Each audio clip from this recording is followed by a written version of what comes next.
The Holocaust, the murder of 6 million Jews during the Second World War between 1939 and 1945, was one of the great tragedies of history.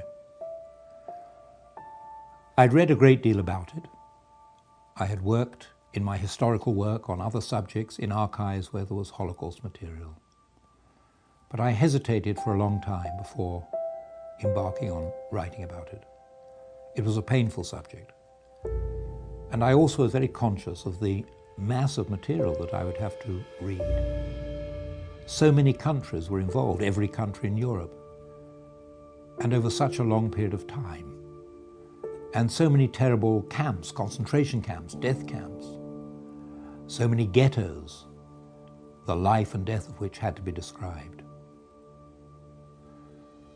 In working on the book, in putting it together, I wanted also to combine the official documents, largely those of the Germans and the perpetrators of crimes, in which they described their crimes. I wanted to combine this with the records left by those who were the victims, those who were murdered, or those who miraculously survived to write down an account of what they had been through. I didn't want to describe any event of the Holocaust without having some eyewitness account, without being able to say this is what was written, spoken, said at the time.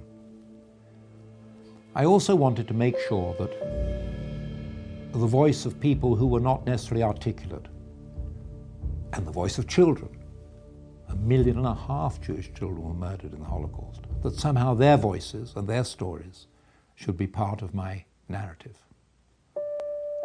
I used records from all over the world. I used the extraordinary evidence given at the Eichmann trial, in which people who had participated in and been witnesses to every aspect of the Holocaust gave evidence, gave graphic evidence to a court in Jerusalem. And I traveled around the world finding people who had witnessed these events, talking to survivors on every continent. It's a somber story, but it also has an inspiring side.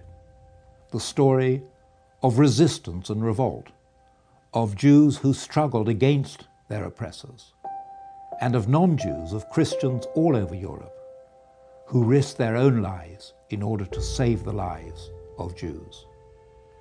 To help the reader, I also drew a series of maps, so that every single place mentioned in the book, however tiny a place it might be, is mapped on one of the maps. And you can find where it is that I'm writing about, where it is that the events I'm describing took place.